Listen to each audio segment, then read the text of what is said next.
제가 제일 나쁜 놈들이라고 놈이라고 해도 되겠다. 네. 국민의힘이나 최상목이나 특히 조선일보 같은 데가 제일 나쁘다, 사악하다 이런 생각을 하는 건데요. 되게 웃기는 게 아까 이제 그렇게 해서 보도했다 내리잖아요. 그러면 또 그렇게 얘기해. 윤석열이 조선일보조차도 윤석열 배신해가지고 오직 열받았으면은 계엄 선포해가지고 선관위 서버 들여다보려고 했겠느냐. 윤 대통령도 조선일보 다 불신했다. 조선일보 니네들 어떻게 했냐. 또 이렇게 얘기를 해.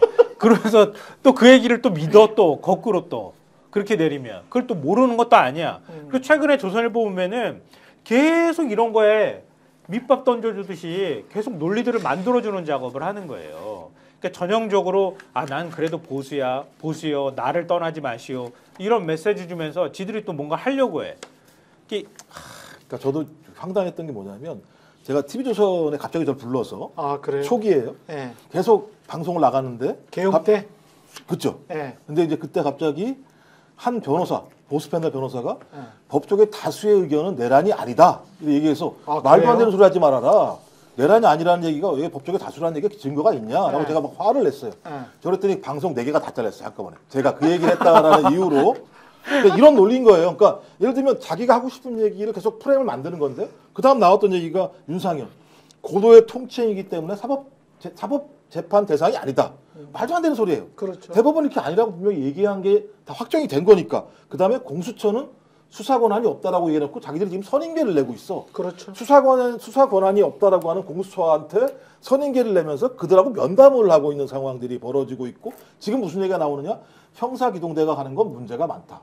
왜? 공수처가 경찰을 관할할 수 있는 법적인 근거가 없기 때문에 안 된다. 그러니까 끊임없이 그런 가짜 뉴스를 만들어내서 공권력이 법 집행을 하는 게 대단히 문제가 있는 것처럼 얘기를 하고 그걸 보수 언론과 종편 같은 경우가 그런 사람들을 불러내서 계속 확산시켜내고 그걸 현장에 가가지고 보시라라고 얘기하면서 그분들 다 결집하는 방식을 통해서 사람들을 결집한다면 여론조사 말씀하신 것처럼 이런 확산 메커니즘들이 있는 거거든요. 저 답답해 죽겠는데 그렇다고 저 언론을 박살내라고 얘기할 수도 없고 이 소위 대한민국 헌법사에서 표현의 자유가 있는 언론의 자유가 있는 곳이니까. 하지만 저는 이번 사태 이후로 더 정확해진 건 뭐냐면 언론 개혁이 진행되지 않는다면 저는 많은 국민들이 언론 때문에 서로 싸울 수밖에 없는 국면으로 갈 수밖에 없다. 지금 그렇게 언론이 하고 있어요. 아니 우리 훌륭한 네. 방시민은 뭐 하시나? 우리 놀고 계시나?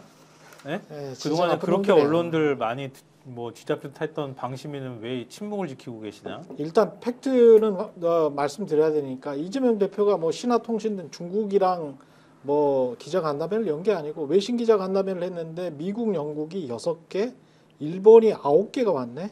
그리고 중국이 2개 매체. 그러니까 원래 그게 원래는 일본 매체 그러니까는 그렇죠. 일본 이제 특파원 중심의 모임이었는데 그래서 평소에 이 모임이 국민의힘 사람들하고도 얘기를 하고 그렇죠. 그리고 뭐 정부 관계자들하고 얘기를 하고 재계 관계자들하고 그렇겠지. 얘기를 하고 예. 이런 공부 모임이에요. 예. 공부 모임인데 이번에 이런 큰일도 있고 그다음에 민주당 쪽에서 얘기를 하자고도 하고 민주당 그래서 대표가 직접 나온다고 하니 그렇죠. 그래서 더 부른 거죠 사람들을. 미국, 영국, 중국. 영국도 부르고 그다음에 중국도 매체 2군데인가 부르고. 중국이를 부르면 안 돼? 그렇죠. 중국이랑 국민의힘이 이렇게 나올 거면 말이죠. 국민의힘이나 최상목 씨는 이렇게 말을 하세요. 야, 중국이랑 그냥 국교 끊자. 근데 이렇게 말을 하세요. 이렇게 불러서 얘기를 이렇게 한 무식하게 거고 이야기를 안 할 거면 이렇게 불러서 얘기를 한 거고 네. 요 모임을 요 모임 어쨌든 기자들 모임이니까 요 그렇죠. 모임을 국내 언론사가 뭐 나름 요 가운데서 이렇게 뭔가 조율하고 뭐 이런 역할을 해야 되지 않습니까? 그 역할을 동아일보에 누가 했나 보죠. 누군지 네. 뭐 짐작할 수 있을 것 같은데 네. 어쨌든 했나 보죠. 근데 요렇게 했는데 중요한 거는 이분들이 어쨌든 일본 특파원 기자 모임이 아까도 말씀드렸지만 이전에 국민의힘 사람들하고도 모임을 하고 이랬다는 거 아닙니까? 그러면은 뻔히 알 거 아닙니까? 이 성격을. 네. 근데 이 주장을 지금 이재명 대표가 뭐 신화통신 등의 중국 관영 매체하고 내통해서 뭘 했다는 듯한 주장을 지금 공식적으로 어디가 지금 제기한 거냐면 국민의힘의 진짜 뉴스 발굴단 미디어 특위 산하의 진짜 뉴스 발굴단에서 제기를 한 거예요, 이 주장을. 미치겠어요. 진짜 뉴스 발굴을 해야지 진짜 뉴스를 발굴하는 게 아니고 가짜 뉴스를 생산하고 있지 않습니까, 지금. 그러니까 이런 주장을 극우 유튜브에서 했어도 용서받지 못할 일인데 극우 유튜브에서 했으면 또 저런다. 그러니까 최경영 기자님 아까 웃은 것처럼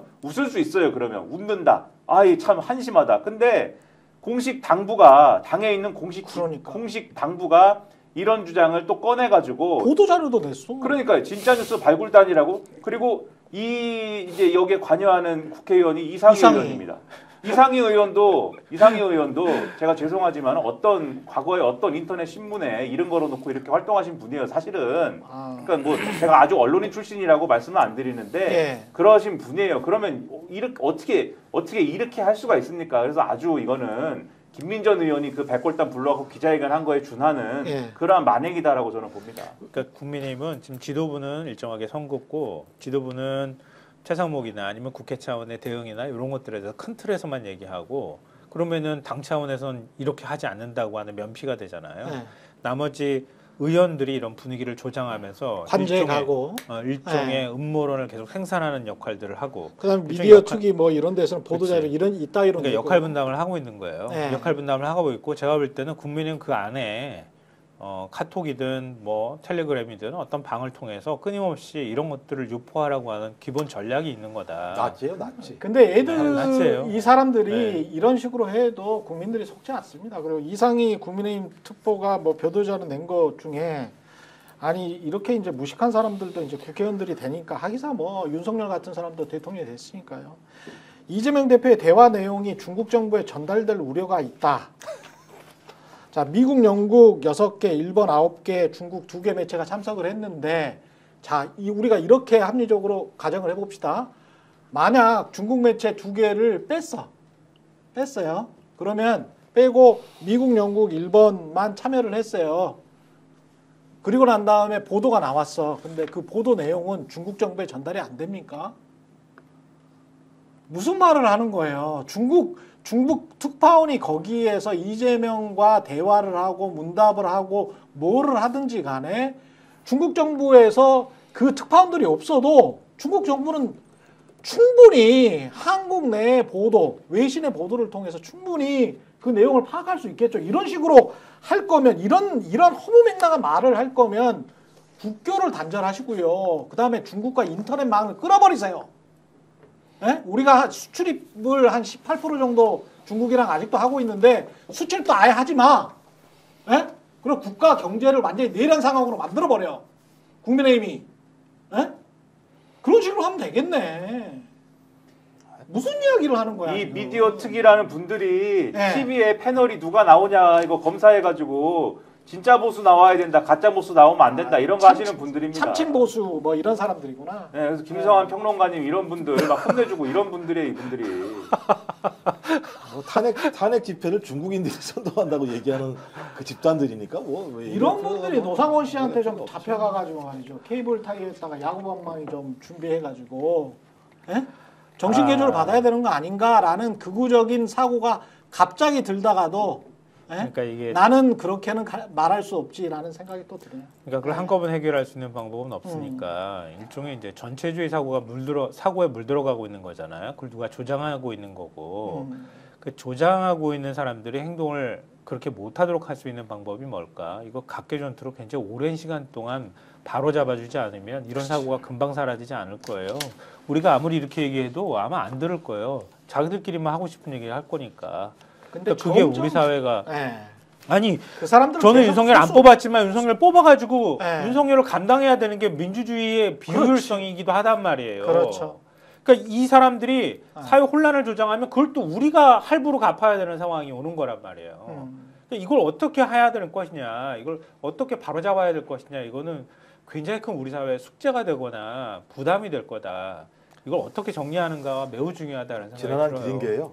트럼프가 다시 대통령이 되는 미국 그러니까 사회도 예를 들면 있으니까. 말씀하신 것처럼 민주주의라는 것을 갖다가 아주 공격적으로 지켜내지 않으면 소위 전체주의 또는 극단주의가 다시 올 수밖에 없는 상황이기 때문에 그러니까 뭐 이건 좀 긴 얘기입니다만 사회경제적 개혁을 하지 못하고 있는 진보의 맞아요. 무능력 같은 경우도 이런 부분에 일조했다고 볼 수밖에 없기 때문에 앞으로는 아마 이번 일을 기화로 해서는 네. 전 매우 좀 공격적인 방식의 민주주의를 구축해 나가야 된다고 생각을 해요. 그 한편으로는 고립시키고 다른 한편으로는 국민 그 다수의 공감을 얻어 나갈 수 있고 확고하게 이런 방식으로 사회 개혁들을 해나가는 게 맞다고 하는 분명한 뭐 동의든 찬성이든 이런 것들을 얻어나가면서 공감대를 넓혀가야지 점점점 이런 세력들은 쪼그라들고 고립될 수밖에 없다. 그런 전략을 어떻게 짜야 되느냐 이걸 차근차근 고민해야 되지 않을까 싶어요. 참 근데 진짜 나쁜 놈들인 게 이게 한나라의 마지막으로 이 말씀만 드리겠습니다. 한나라의 국익을 지키려면 우리나라는 친중도 해야 되고 친일도 해야 되고 친미도 해야 되고 친러시아도 해야 되고 다 해야 돼요. 다 친하게 지내야 되지. 그런데 만약에 민주당 정부가 등장을 하잖아요. 야, 너희들 왜 친중해? 그렇지. 친북 친중 뭐 얘기하겠지. 왜 너희들 북한이랑 친해. 또 친하게 되려고 그래? 이런 식으로 이제 프레임으로 접근을 하면 정부가 제대로 한나라의 국익을 지키기 위해서 균형된 외교 정책을 취해야 되는데 균형된 외교 정책을 방해를 하잖아요. 딴지를 걸고 중간에 발 걸어서 넘어뜨리려고 하고 그래서 너희들은 무조건 윤석열이가 했던 것처럼 친미만 해. 왜 친미만 해야 됩니까? 친미도 하지만 친중도 해야죠. 에? 그래야 우리 국익을 지키지. 근데 친중, 친북 이 딱지 딱 하나 붙여가지고 그 다음에 나머지는 아무것도 못해. 에? 그렇게 하면 너희들은 빨갱이야. 이렇게 몰아가려는 거죠. 70년 동안 이렇게 해왔던 것이고 그거에 또 속는 분들은 뭐랄까요. 저는 한 20, 30년 동안 이 이야기를 하는 것 같은데 그런 분들은 이제 10%, 20%밖에 안 남았을 거라고 봅니다. 아니, 남은 분들은 뭐 어쩔 수 없고요. 그분들은 소수화돼서 그분들 뭐 생각을 제가 고칠 수는 없지만 그분들은 소수화돼서 집권 여당 그분들의 생각에 집권 여당이 되는 길은 이제 영원히 없어야죠. 그것만이 우리가 이기는 길이라고 생각합니다. 네. 근데 친북은 아마 트럼프가 먼저 할 거예요. 그렇겠지. 네. 친미 못할 수도 있어요. 트럼프 때문에. 저기랑 친하면 되겠어. 우리가 피곤하겠는데. 트럼프가 또 친중할 가능성도 상당히 높습니다. 그럼요. 예. 친러할 가능성은 매우 높고요. 아 친러하겠구나 네. 이러고 보니까. 스픽스는 말하는 언론입니다. 대세는 유튜브, 그중에서 스픽스. 좋아요, 댓글, 구독, 알림 설정. 여러분이 저희를 사랑해 주시고 우리가 여러분을 사랑하는 4가지 방법입니다.